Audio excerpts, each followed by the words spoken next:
everybody, welcome to your favorite channel for NEET Biology preparation. Welcome again, ladies and gentlemen. Welcome to your favorite channel for NEET Biology preparation, the Bio World.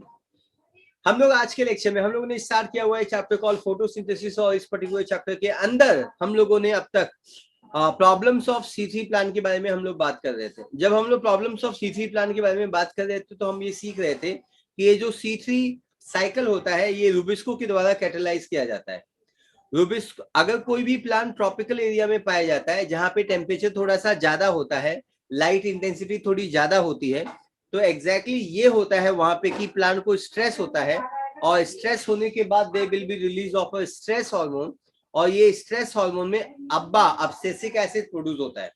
अब्सेसिक acid का ये काम होता है कि वो stomata को बंद करता है। जैसे स्टोमेटा बंद होता है लाइट तो आती है लेकिन CO2 नहीं आ पाता है, CO2 नहीं आएगा और जैसे ही CO2 नहीं आएगा अरे डार्क रिएक्शन बंद हो जाएगा, डार्क रिएक्शन बंद हो जाएगा, लेकिन लाइट रिएक्शन को, लाइट को आने से ना कोई रोक पाया है ना देखो रोक पाएगा।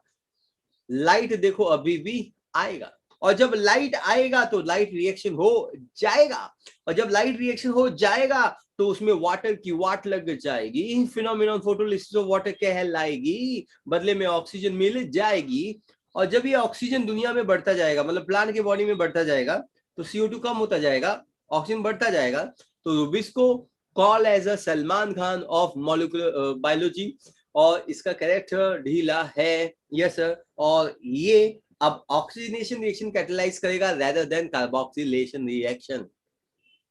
तो हमने ये पार्ट सीखा हुआ था, ये ऑक्सीजन लेगा और ये CO2 छोड़ेगा और फिर हमने इसके पॉजिटिव पॉइंट सीखे थे, सॉरी पॉजिटिव पॉइंट इतने आए एंड नेगेटिव पॉइंट भी सीखे थे। इसके नेगेटिव पॉइंट पे फोकस करते हैं कि 25% कार्बन डाइऑक्साइड लॉस हो जाता है, प्लांट का जो ग्रोथ होता है वो स्लो डाउन हो जाता है, लेकिन पॉजिटिव पॉइंट ये है कि ये प्लांट को जिंदा तो रखता है कम से कम, यस सर, प्लांट को जिंदा रखता है। तो आई थिंक ये सारे पार्ट्स है वो आपको अच्छे से क्लियर हो गए हैं। अब वक्त आ गया है कि हम बात करें कि 25% जो लॉस है वो एक मेजर लॉस है। 25% loss of carbon is a major loss. इस मेजर लॉस को कैसे प्रोटेक्ट किया जाए? तो जैसा कि मैंने आपको बताया हुआ है, परिवर्तन संसार का एक महत्वपूर्ण नियम है। जो जीव इस संसार में आते हैं अगर परिवर्तित नहीं हो पाते हैं, इस संसार से चले जाते हैं, यही स्टोरी रह जाती है, बट ऑर्गेनिज्म एक्सटिंक्ट हो जाता है। समझ में आता है? Very good ladies and gentleman, जैसा कि मैंने आपको बताया कुछ प्लांट होते हैं अपने आप में परिवर्तन लाते हैं, मॉडिफिकेशन लाते हैं। उस मॉडिफिकेशन को हम एडेप्टेशन कह जाते हैं और उस एडेप्टेशन का नाम है क्रेंज एनाटॉमी। और आज के लेक्चर में हम लोग क्रेंज एनाटॉमी के बारे में बात करेंगे। और ये जो क्रेंज एनाटॉमी, जो प्लांट अपने आप में मॉडिफिकेशन लाते हैं वो अपना CO2 का फिक्सेशन C3 साइकिल से नहीं करते हैं, वो C4 साइकिल से करते हैं और वो प्लांट को हम C4 प्लांट बोलते हैं, वो प्लांट को हम ट्रॉपिकल प्लांट बोलते हैं। शुगर कैन उसके अंदर आता है, मेज उसके अंदर आता है, एग्जाम्पल, यस सर। तो हम लोग सीखते हैं क्रेंज एनाटॉमी। सबसे पहले आज के लेक्चर का फोकस होगा क्रेंज एनाटॉमी के बारे में सीखना। तो ये भी गो टाइटल लिखते हैं हम लोग क्रेंज एनाटॉमी। लेडीज एंड जेंटलमैन, हम लोग बात करने जा रहे हैं इस समय क्रेंज एनाटॉमी के बारे में। We gonna talk about the Kranz anatomy. Kranz anatomy सबसे पहले तो ये समझ लो, कुछ बच्चे ऐसा समझ लेते हैं, पता नहीं क्यों समझ लेते हैं, उनको तेना ऐसा वाटतो, बच्चों को ऐसा लगता है कि Kranz is a name of a scientist. बिल्कुल गलत, गलत जवाब। आप ये गेम से बाहर हो गए। Kranz is not the name of scientist, ये साइंटिस्ट का नाम नहीं है बाबा, नहीं है। यस, पहली चीज ये आपको समझ में आनी चाहिए, पक्का। क्रेंज साइंटिस्ट का नाम नहीं है। क्रेंज वर्ड जो होता है, यस, क्रेंज जो वर्ड होता है इसका मीनिंग होता है, क्रेंज जो वर्ड होता है इसका मीनिंग होता है व्रेथ। इसका मीनिंग होता है व्रेथ और व्रेथ का मतलब होता है रिंग। व्रेथ का मतलब होता है रिंग, या हम इसको नेकलेस भी बोल सकते हैं, नेकलेस। अब जितनी भी महिलाएं हैं उनको समझ में आ गया होगा नेकलेस, और जितने भी पुरुष हैं यहाँ पे उनको रिंग समझ में आ गया होगा। नेकलेस मतलब कुछ गले में पहनते हैं, ऐसी कोई भी चीज जो गोल गोल राउंड एंड राउंड हो और गले में हो, ऐसी कोई भी चीज जो राउंड एंड राउंड हो और नेक में हो, सॉरी यहाँ उंगलियों में हो, रिंग बोलते हैं हम इसको, है ना। तो आप मुझे जरा बताइए कि ये दोनों डायग्राम में, सपोज मैं इसको ए नाम देता हूं और मैं इसको बी नाम देता हूं, तो कौन सा डायग्राम है जो रिंग जैसा दिखाई दे रहा है, वृत्त जैसा दिखाई दे रहा है? ऐसा कौन सा है जो क्रेंज एनाटॉमी है? ए डायग्राम है या बी डायग्राम है? बिल्कुल सही जवाब, इसका सही जवाब है बी वाला। बी वाला डायग्राम रिंग के फॉर्म में दिखाई दे रहा है। देखो ये एक रिंग, दो रिंग, तीन रिंग, ये रिंग के फॉर्म में दिखाई दे रहा है। यस सर, बिल्कुल सही जवाब। आप यहां पे देखिए, ये रिंग के फॉर्म में नहीं दिखाई दे रहा है, ये ऐसे है, ये ऐसे ऐसे है। यस सर, तो they are not actually looking like ring, ring के फॉर्म में, but this particular diagram is always going to be seen in the form of a ring. Yes sir, आगे बढ़ते हैं मेरे प्यारे बच्चों। तो इस एनाटॉमी को हम लोग क्रेंज एनाटॉमी बोलते हैं, और हम लोग जरा समझने की कोशिश करते हैं कि क्या मतलब होता है नॉर्मल सीथी प्लांट का। मतलब सीथी प्लांट में ये पत्ते का डायग्राम है, पत्ते का इंटरनल स्ट्रक्चर है, और ये C4 प्लांट में पत्ते का इंटरनल स्ट्रक्चर है। इसमें क्रेंज एनाटॉमी है, इसमें क्रेंज एनाटॉमी नहीं है, नहीं है। तो पहले ये समझिए कि ऐसा कौन सा पत्ता होता है, मतलब ये प्लांट कैसा होता है, जरा देखिए जरा। यहाँ पे ये स्ट्रक्चर है, इसको आज नहीं कल, अरे प्यार से बोलो, क्यूटिकल, इसको हम क्यूटिकल बोलते हैं। तो ये पहली चीज है जिसको हम क्यूटिकल बोलते हैं। सो ये हो गया आपका आज नहीं कल, अरे cuticle, yes cuticle.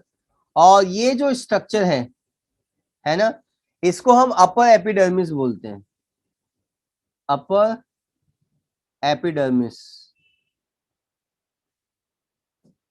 Upper epidermis बोलते हैं।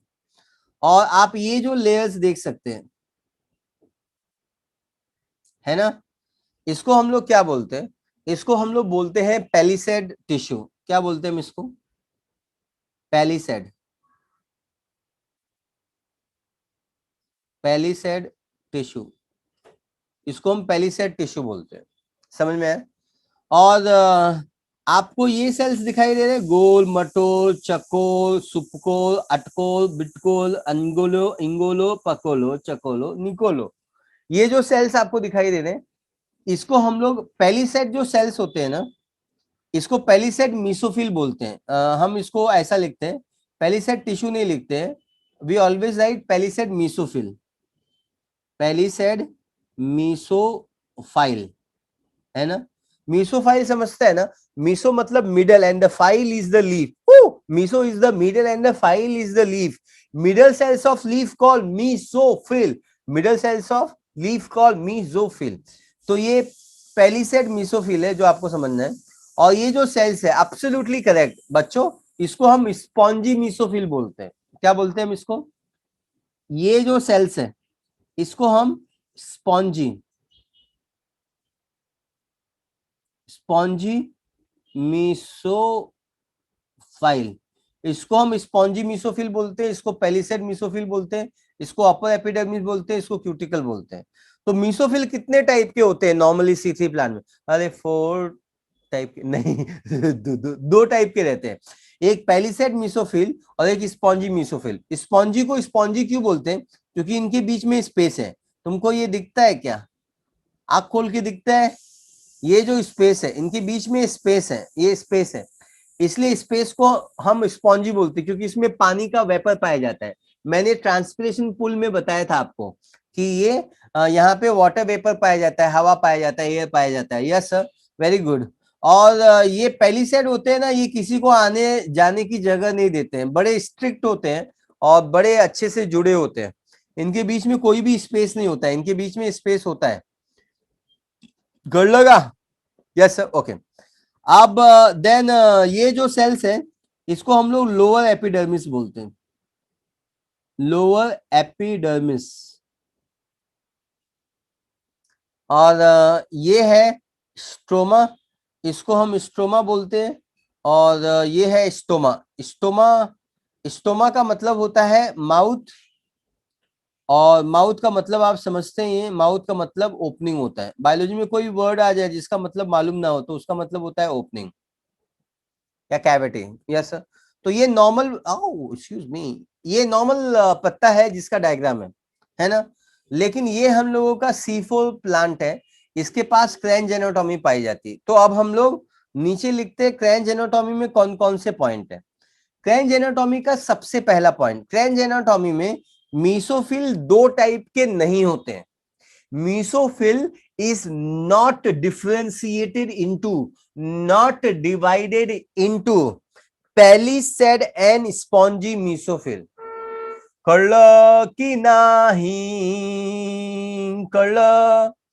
Mesophil is not divided into palisade and spongy mesophil. Yes, superb explanation. ये एक ही टाइप का होता है, ये होमोजीनस होता है, एक ही टाइप का होता है, इसका कोई भी टाइप यहाँ पे पाया नहीं जाता है, इसीलिए तो ये एक टाइप का हो जाता है। इसीलिए तो ये क्रेंज एनाटॉमी का पॉइंट कहलाता है, जिसको नंबर 1 पॉइंट बोल जाता है।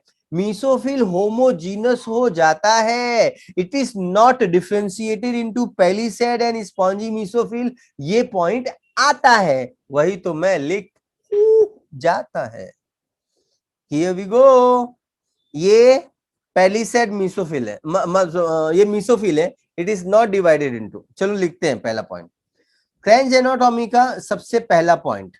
Yes sir, number Kranz anatomy लिख देते हैं, क्रेंज एनाटॉमी। और क्रेंज एनाटॉमी का जो सबसे पहला पॉइंट है वो आपको समझना है, and that is called mesophyll is homogeneous. Mesophyll is homogeneous. Mesophyll जो है वो होमोजीनस है। यस सर, होमोजीनस है। That is mesophil is not differentiated into palisade and spongy mesophil. Mesophile is not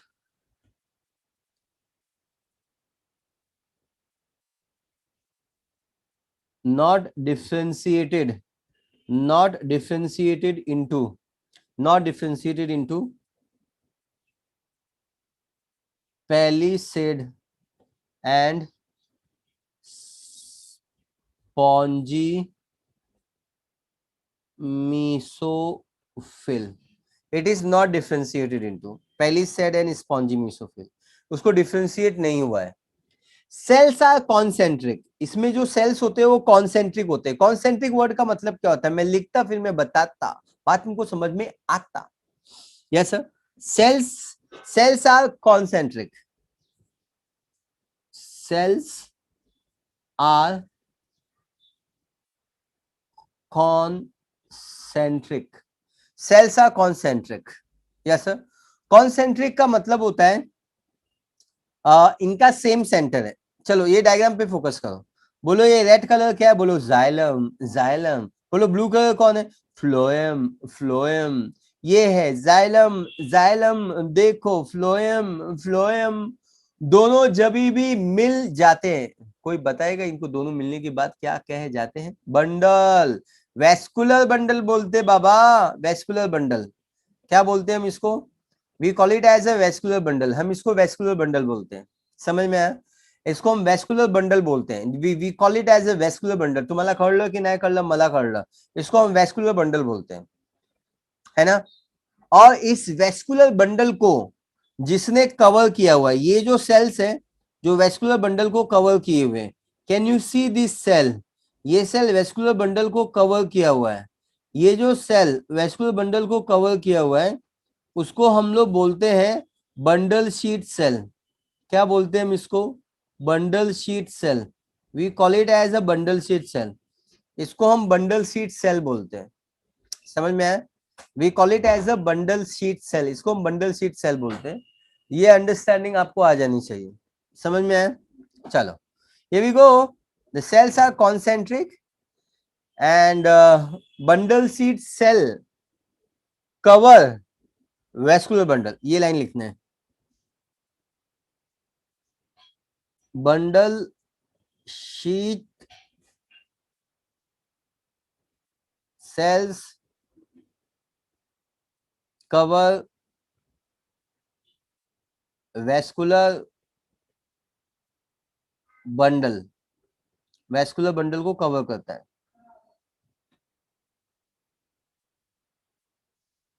is this particular point is super. Concentric का मतलब होता है having same centre. Suppose this is same centre, ये circle का centre यही है और ये सर्कल का सेंटर भी यही है, तो this circle number 1, this circle number 2, circle number 1 and circle number 2 having the same center. Any circles which are having the same center is called concentric, isn't it? Yes sir, point is clear. Here we go. So mesophyll cells are homogeneous. Mesophyll is not differentiated into palisade and spongy mesophyll. These are concentric bundle sheet cells covered vascular bundle. और अब हम लोग तीसरे point के बारे में बात करने वाले हैं। तीसरा पॉइंट सबसे इंपॉर्टेंट पॉइंट है बाबा। तीसरा पॉइंट इतना ज्यादा इंपॉर्टेंट है कि जब हम C4 साइकिल सीखेंगे तो आपको C4 साइकिल समझ में आएगा या नहीं आएगा, ये बेसिकली तीसरे पॉइंट पे ज्यादा डिपेंड करता है। Yes sir, is that clear? So आपको समझना होगा तीसरा point is so much important. चलो तीसरे पॉइंट के बारे में बात करते हैं। तीसरे पॉइंट का टाइटल है क्लोरोप्लास्ट डायमॉर्फिज्म। क्लोरोप्लास्ट में डायमॉर्फिज्म पाया जाता है। Come on India, what is this dimorphism? Di मतलब टू, मॉर्फो मतलब form. Come on come on, hey come on. Di मतलब दो होता है और मॉर्फो का मतलब होता है form. It has two form, it's called dimorphism. So dimorphism का मतलब होता है हैविंग दो रूप, दो स्वरूप, दो रूप होगा। किसका दो रूप होगा? क्लोरोप्लास्ट का दो रूप होगा। एक रूप कहां होगा और दूसरा रूप कहां होगा और वो कैसा होगा, ये सारे सवाल है। तो एक रूप बंडल शीट सेल में होगा और दूसरा रूप मीसोफिल सेल में होगा। एक रूप मीसोफिल सेल में होगा और दूसरा रूप बंडल शीट सेल में होगा। कर लगा? Very good. देन आपको ये समझना होता है कि दोनों रूप या दोनों स्वरूप कैसे, किस रूप में पाए जाएंगे, किस स्वरूप में पाए जाएंगे। तो जो पहला क्लोरोप्लास्ट का रूप होगा उसमें क्लोरोप्लास्ट बड़ी साइज के होंगे। वाह वाह वाह वाह, दिखाई दे रहा है? Yes sir. पहले स्वरूप में chloroplast is of large size and in दूसरे स्वरूप, दूसरे फॉर्म में chloroplast are of small size. Super. पहले स्वरूप में क्लोरोप्लास्ट बड़ी साइज का है, that's why I am writing here chloroplast is of large size and here I am writing chloroplast is of small size. यहां पे जो ग्रेना होता है इट इज नॉट डेवलप, यहां पे ग्रेना डेवलप नहीं है। Yes sir. और यहाँ पे ग्रेना इज वेल डेवलप्ड। क्या पढ़ाते हो, क्या समझ में आते हो? यहाँ पे ग्रेना इज नॉट डेवलप, यहाँ पे ग्रेना इज वेल डेवलप्ड।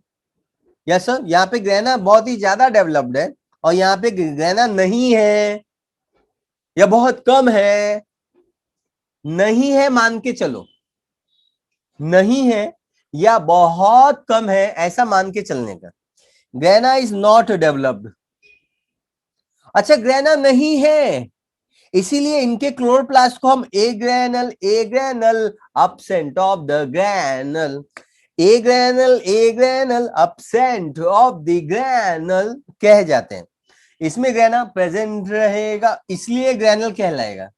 इसमें जो क्लोरोप्लास्ट है वो ए ग्रेनल है और इसमें जो क्लोरोप्लास्ट है वो ग्रेनल है। इसमें ग्रेना बहुत ही बड़ी बड़ी साइज के डेवलप है, इसमें ग्रेना डेवलप नहीं है या ग्रेना नहीं है या ग्रेना बहुत कम है, इसलिए हम इसको ए ग्रेनल बोलते हैं। ए मतलब absent, ग्रेना मतलब grana, absent of grana call A grana.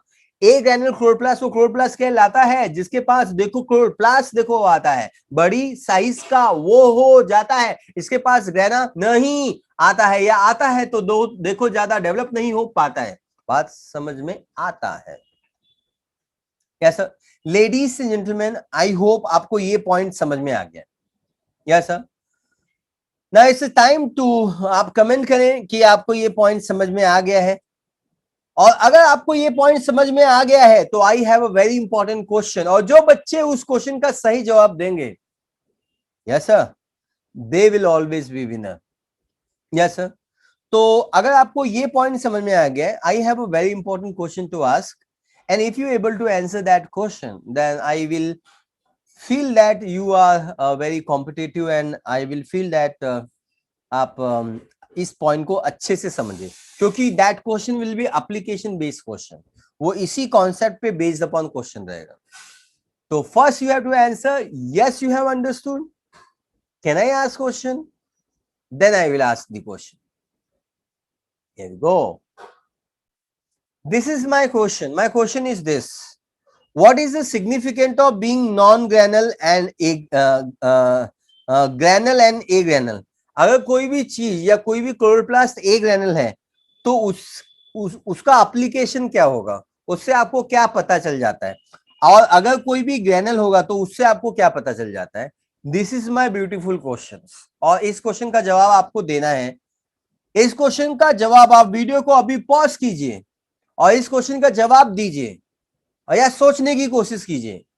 आपको हो सकता है शायद आप इसका जवाब ना दे सकें, लेकिन अगर आप नहीं दे पाएंगे तो आप सोचेंगे तो थोड़ा, जैसा सोचिए और वीडियो को पॉज कीजिए यहाँ पे, और फिर हम आगे बढ़ते हैं। लेडीज एंड जेंटलमैन, अगर कोई भी स्ट्रक्चर ए ग्रैनल है, ग्रैना नहीं है, तो हमने सीखा है कि ग्रैना का फंक्शन होता है, grana is the site of light reaction, और जब मैं बोलता हूं कि ग्रैना एब्सेंट है, मतलब वहां पे लाइट रिएक्शन नहीं होगा।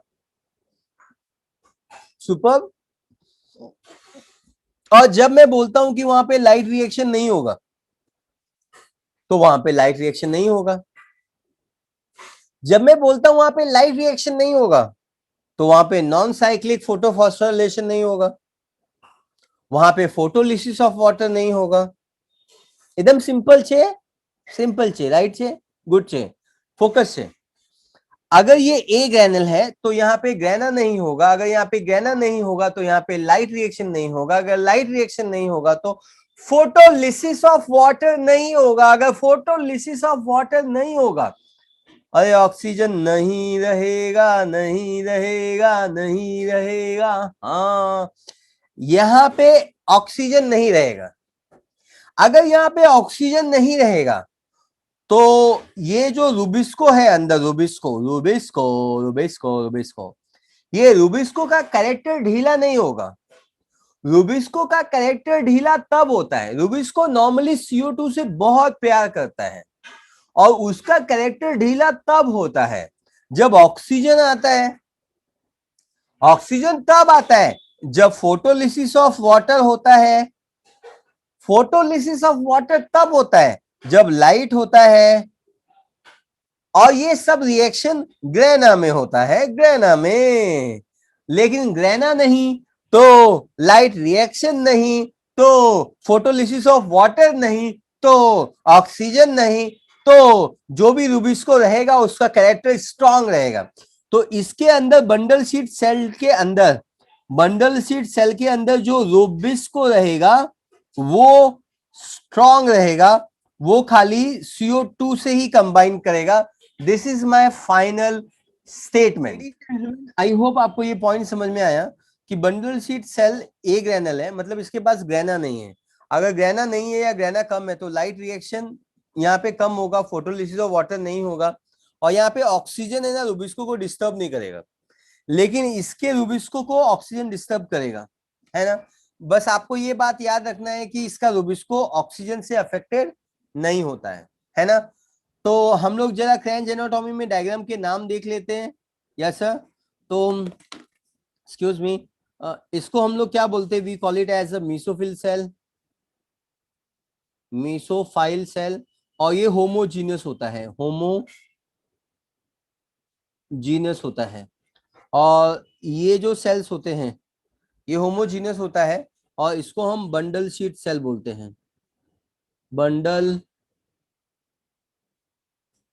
शीट सेल, है ना, और we call it as a vascular bundle, इसको हम वेस्कुलर बंडल बोलते हैं, we call it as a vascular bundle.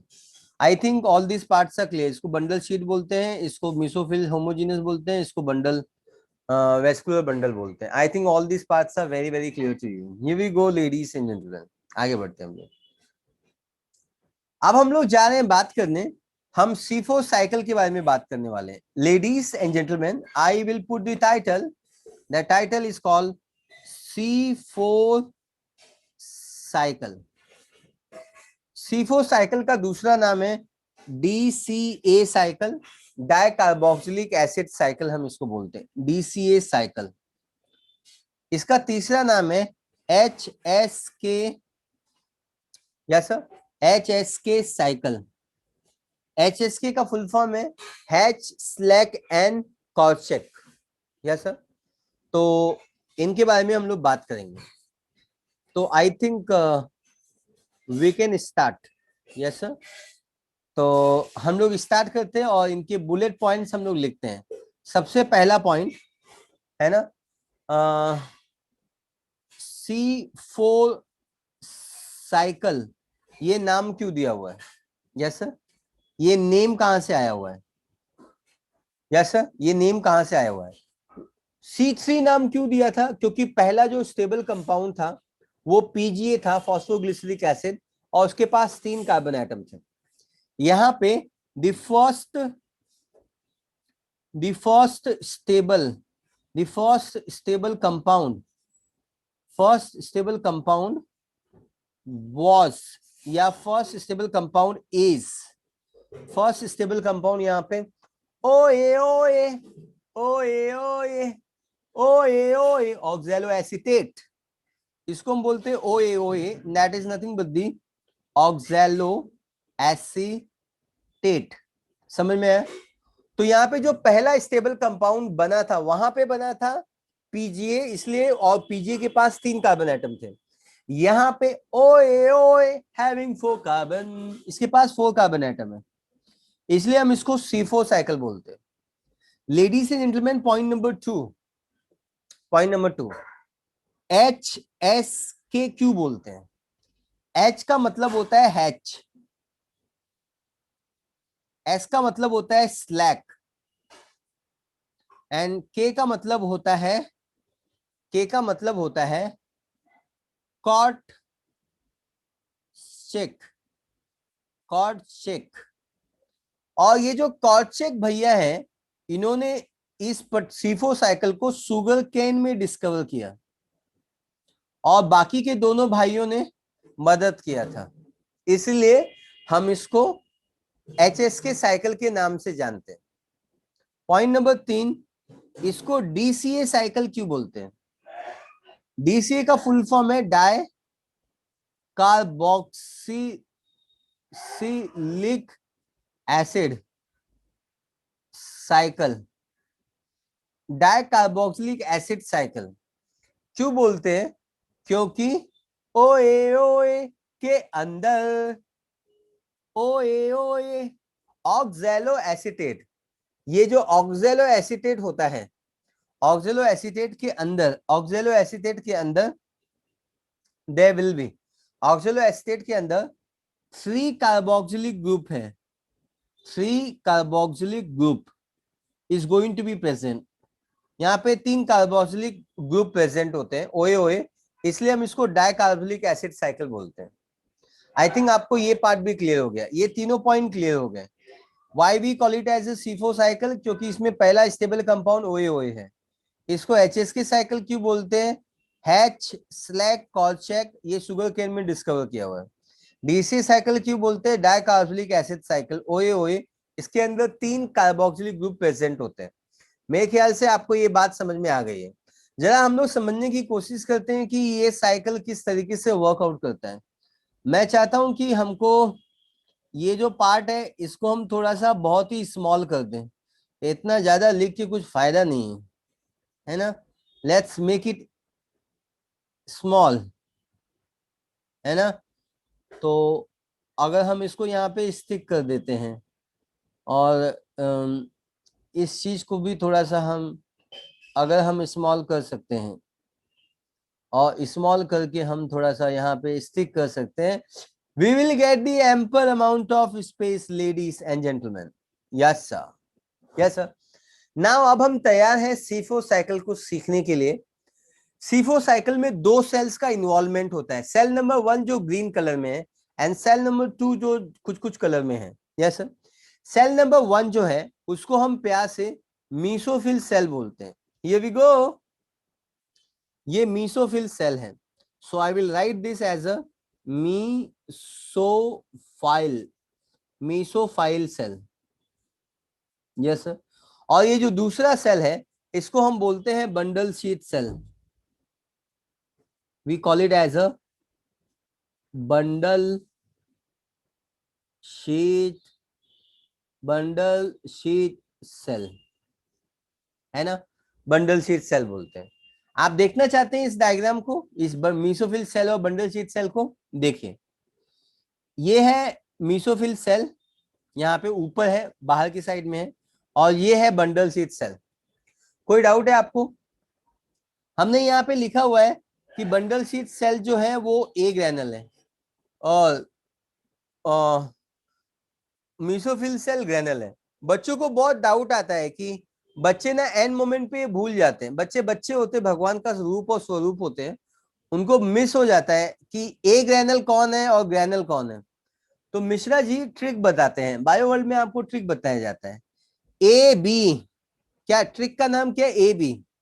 ए मतलब ए ग्रैनल और बी मतलब बंडल शीट सेल। बोलो ना सही ट्रिक है, मजा आया? अच्छा नहीं मजा आया, कोई बात नहीं, मजा जरूरी नहीं कि हर एक ट्रिक से आए, लेकिन सजा मिल सकती है अगर ये ट्रिक भूल जाए तो। ए मतलब ए ग्रैनल, बी मतलब बंडल शीट सेल। अगर ए मतलब ए ग्रैनल और बी मतलब बंडल शीट सेल अगर ये कंफर्म है तो ए ग्रैनल का अपोजिट होता है ग्रैनल और दूसरा सेल है मीसोफिल सेल। तो ये भी क्लियर हो जाता है, मुझे कोई डाउट नहीं है, आपको कोई शक नहीं है। Yes sir. तो हम दोनों ही अच्छे हैं एक दूसरे के साथ सीखने के लिए। तो चलो आगे सीखते हैं। Ladies and gentlemen, here we go.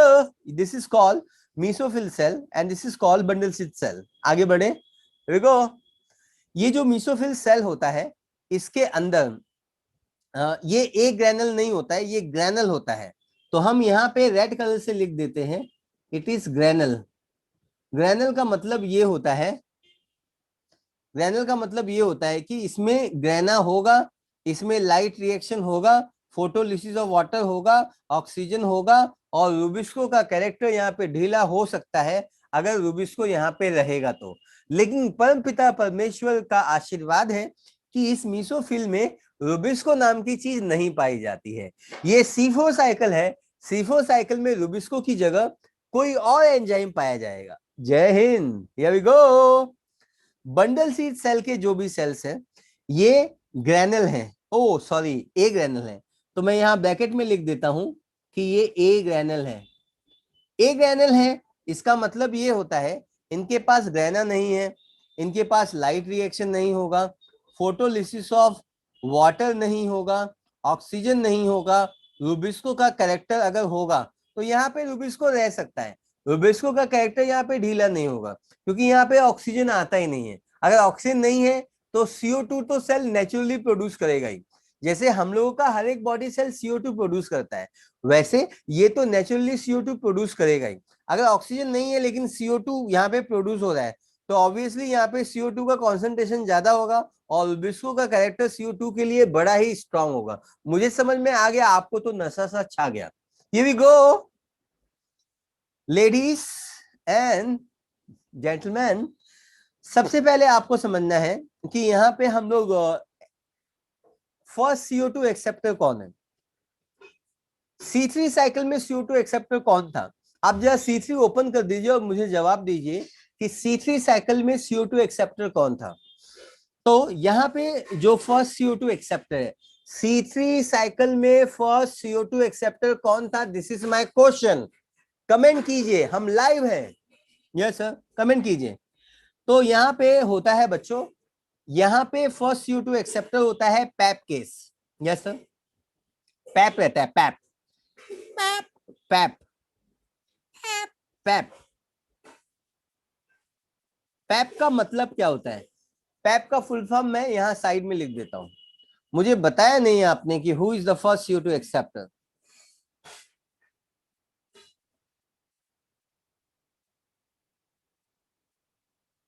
है ना? एवरीबडी फोकस करो यहां पे। थैट।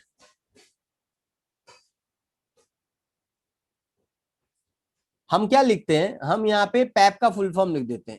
पैप, पैप का फुल फॉर्म है phospho enol pyruvate. Phospho enol pyruvate, phosphoenol pyruvate. Phosphoenol pyruvate is the first CO2 acceptor. Phosphoenol pyruvate के पास 3 कार्बन एटम है ना? और this will undergo carboxylation reaction. This will undergo carboxylation, carboxylation.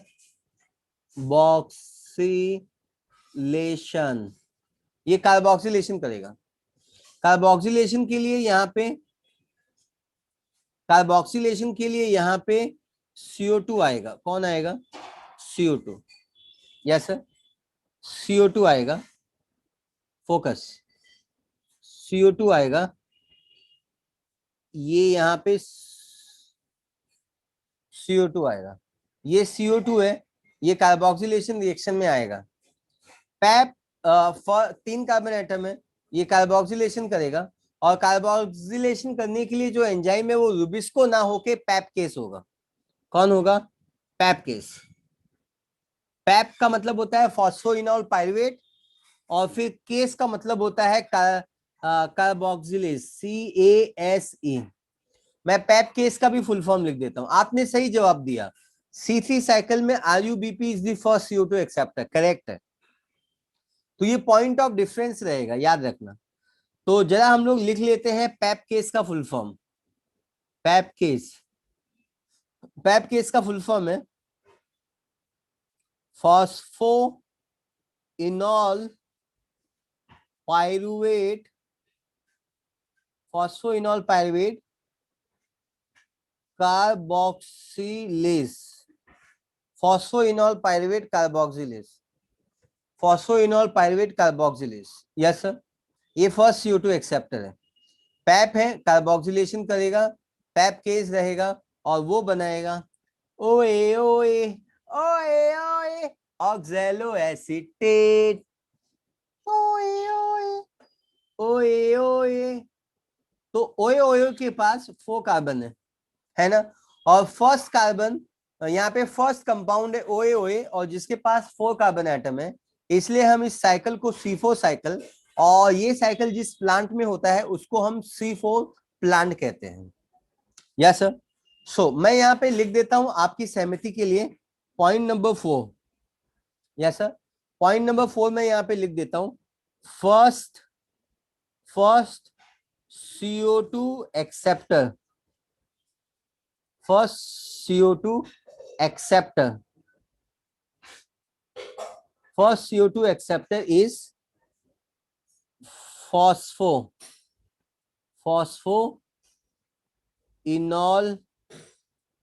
pyruvate, phosphoenol pyruvate। first CO2 acceptor is a phosphoenol pyruvate। Yes sir, ये first CO2 acceptor है, और इसके पास 3 carbon atom है ना? Point number 5, first stable compound is OAOA oxalo acetate. ऐसा गाना गाने का। Yes sir, first stable compound is OAOA which has got 4 carbon atom. यहाँ पे 4 कार्बन एटम है। बात समझ में आ गई? आगे बढ़ते हैं। जिंदगी की राहों में हमेशा मुस्कुराते रहिए और आगे रहिए। Here we go। तो पैप केस ने ओए ओए बनाया, और अब ये ओए ओए के पास 4 कार्बन है। अब ये ओए ओए में रिडक्शन होगा। पहला रिएक्शन था कार्बोक्सिलेशन, और दूसरा रिएक्शन होगा, दूसरा जो रिएक्शन होगा that is always going to be reduction. तो यहां पे अब होगा रिडक्शन, तो ये हुआ रिडक्शन। तो हम लोग यहाँ पे लिखते हैं reduction. Reduction reduction is all about addition of hydrogen. तो यहाँ पे हाइड्रोजन ऐड होगा, NADPH, बिल्कुल सही, NADPH। 2 is the hydrogen acceptor, ये NADP बनाएगा, इसका हाइड्रोजन रिलीज हो जाएगा, वही हाइड्रोजन ऑक्जेलो एसीटेट के पास आएगा और वही ऑक्जेलो एसीटेट हाइड्रोजन पाने के बाद मैलेट में कन्वर्ट हो जाएगा। लेकिन कुछ साइंटिस्ट ऐसा बता जाते हैं कि सभी प्लांट में मैलेट नहीं आते हैं, कुछ प्लांट में मैलेट के अलावा कोई और एसिड आते हैं और उस एसिड को हम एस्पार्टेट कह जाते हैं। इसीलिए ऐसा वक्त आते हैं हम यहां पे मैलेट के बाजू में एस्पार्टेट भी लिख जाते हैं। बात समझ में बिल्कुल आते हैं। Here we go, ladies and gentleman, India, ये मैलेट है और फिर यहां पे हम लिखेंगे एस्पार्टेट। कोई शक है? मी तुम्हाला काय सांगितलो, मी तुम्हाला सांगितलो की मोस्ट ऑफ द टाइम या मोस्ट ऑफ द प्लांट में मैलेट फॉर्म होणार, बट कदाचित कोणता प्लांट मध्ये एस्पार्टेट पण फॉर्म होऊ शकतो। कळलं की नाही कळलं? मला कळलं, तुम्हाला कळलं? Very good, very good, very good, superb. Here we go. So ladies and gentleman, अब ये जो मैलेट है ये कुछ दिन का मेहमान है।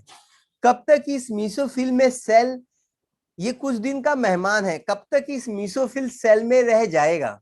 अब एक ऐसा वक्त आएगा ये इस मीसोफिल सेल से बंडल सीट सेल में चला जाएगा। दुनिया मुझको ये सवाल उठाएगा कि ऐसे कैसे ये बंडल सीट सेल में चला जाएगा। तो मैं आपको वो पुरानी बात याद दिलाएगा कि प्लांट का एक सेल प्लांट के दूसरे सेल से कनेक्ट हो जाता है और वो कनेक्टिंग स्ट्रक्चर सारे देश की माता कहलाता है और उस माता को प्लाज्मोदेस्माता कह जाता है। क्या तुमको ये सिंपल सी बात समझ में नहीं आता है? आता है, आता है, आता है। इसीलिए तो ये बात बताता है कि यहां पे ये डबल ओपनिंग है। यस सर, ये है ओपनिंग और यहां पे ये ओपनिंग है और यहां पे ये ओपनिंग है ना। इस ओपनिंग को हम लोग क्या बोलते हैं? We call this opening as a सारे देश की माता प्लाज्मोदेस्माता। प्लाज्मोदेस्माता है। तो मैं यहां पे लिख दूं क्या? अभी गो प्लाज्मोदेस्माता, है ना? क्लियर है? This is called plasmodesmata. Super, very good. Plasmodesmata के थ्रू ये मैलेट यहां से यहां ट्रेवल करेगा और इसी चीज को हम कॉपी एंड पेस्ट करेंगे, पेस्ट करेंगे, कॉपी करके यहीं पे हम इसको पेस्ट करेंगे, है ना। तो ये यहाँ पे अभी बन जाएगा, बन गया? Yes sir. तो ये यहाँ पे ये मैंने ई लिख दिया, ठीक है, खुश रहो आप। अब ये जो मैलेट है this will undergo D carboxylation. अब ये डी कार्बोक्सिलेशन करेगा। क्या करेगा? D carboxylation. D carboxylation.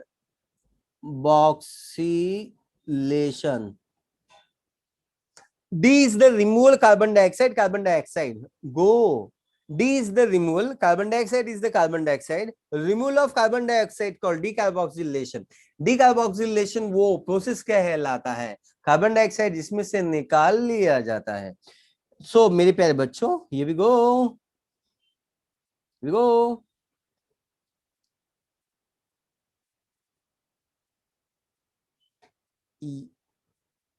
यहां पे क्या होगा बच्चों? कार्बन डाइऑक्साइड निकल जाएगा, अगर यहां से कार्बन डाइऑक्साइड निकल जाएगा, ये निकला CO2। अब ये जो कार्बन डाइऑक्साइड निकला है, ये carbon dioxide enter into Calvin cycle, ये केल्विन साइकिल में चला जाएगा, ये केल्विन साइकिल में चला जाएगा, है ना, केल्विन साइकिल में चला जाएगा। केल्विन साइकिल में रुबिस्को होगा कि नहीं होगा? ये वही है, वही केल्विन साइकिल है जो जिसको हम C3 साइकिल बोलते हैं, इसी को हम C3 साइकिल बोलते हैं। तो ये C4 साइकिल है, इसमें C3 साइकिल होगा ही होगा, बट नीट पूछेगा कहां होगा, आप बोलने का बंडल शीट सेल में होगा। अब यहां पे ये पाइरुवेट बनाएगा, तो हम इसको लिख देते हैं यहां पे पाइरुवेट, और ये पाइरुवेट में 3 कार्बन एटम है, और ये पाइरुवेट अब हम लोग यहाँ पे एरो लिख देते हैं यार, ऐसे पता चलेगा कि ये यहाँ पे ट्रेवल कर रहा है ना। तो ये पाइरुवेट अभी यहां से यहां जाएगा, है ना, और ये पाइरुवेट यहाँ पे आके, ये पाइरुवेट जिसके पास 3 कार्बन एटम है, अब ये पाइरुवेट पैप बनाएगा, क्या बनाएगा, पैप बनाएगा। और पाइरुवेट से पैप, पाइरुवेट मतलब पाइरुविक एसिड, पैप का मतलब होता है फॉस्फोइनॉल पाइरुविक एसिड, तो इसमें फॉस्फेट की कमी है, तो यहाँ पे 2 ATP यूज होता है, 2 ATP यूज होगा, और ये फाइनली कन्वर्ट हो जाएगा पैप में। समझ में आया? तो ये जो साइकिल है, ऐसा मैं एक बार रिपीट करता हूं, पैप से OA, OA से मैलेट, मैलेट से फिर पाइरुवेट, पाइरुवेट से फिर फॉस्फोइनॉल पाइरुवेट, ये जो साइकिल है ना, ये जो साइकिल है, इसको हम C4 बोलते हैं, यही है C4, यही है C4, इसी को हम C4 साइकिल बोलते हैं, इसी को हम C4 साइकिल बोलते हैं। लेकिन C4 साइकिल में C3 भी होगा, लेकिन बंडल शीट सेल में होगा। ये ए ग्रैनल है, तो यहाँ पे रुबिस्को का कैरेक्टर ढीला नहीं होगा, क्योंकि यहाँ पे ऑक्सीजन आता ही नहीं है, लेकिन ये CO2 पंप होता है, ये CO2 यहाँ पे पंप हो रहा है। हर बार जब डीकार्बोक्सिलेशन यहाँ पे होगा, every time the decarboxylation reaction is taking place, तो यहाँ पे कार्बन डाइऑक्साइड रिलीज होगा, यहाँ पे कार्बन डाइऑक्साइड रिलीज होगा, और ये कार्बन डाइऑक्साइड सीधा केल्विन साइकिल में जाएगा, और ये CO2 को फिक्स करेगा। इसका मतलब ग्लूकोज जो होता है ना, ग्लूकोज, वो बंडल शीट सेल में बनेगा, ना कि मीसोफिल सेल में बनेगा। मीसोफिल सेल का काम है, यहाँ पे स्पेशल एंजाइम है जिसको हम पैपकेस कहते हैं, और इसका कैरेक्टर ढीला नहीं है रुबिस्को की तरह, हर कोई सलमान की तरह नहीं होता है, हर कोई पैपकेस की तरह नहीं होता है। यस सर, सारे एक्टर पे ही वो गाना नहीं फिल्माया गया है, सलमान जी पे ही वो गाना फिल्माया गया है ना। तो I think this concept is very very clear, है ना। और भी बहुत सारी चीजें हैं जो मुझे बतानी है इस साइकिल से रिलेटेड, यहाँ पे थोड़े पॉइंट भी लिखने हैं, लेकिन फिलहाल के लिए हम इस वीडियो को यहाँ पे स्टॉप करते हैं। आई होप आपको ये वीडियो समझ में आया हुआ है, और अभी के लिए आपका बहुत बहुत धन्यवाद इस वीडियो में बने रहने के लिए। कैसा लगा आपको वीडियो सो फार? अगले लेक्चर में इसी टॉपिक को आगे कंटिन्यू करेंगे। फिलहाल आपको इसको नंबर ऑफ टाइम्स लिख के, इसको भी 3 टाइम्स आपको लिखना है, और आपको प्रैक्टिस करना है, और मुझे सबमिट करना है। If you are not submitting तो अगला वीडियो में डालूंगा नहीं। आपका बहुत बहुत धन्यवाद इस चैनल पे बने रहने के लिए। For now this is Vijay Mishra signing off. Take care, good bye gentleman.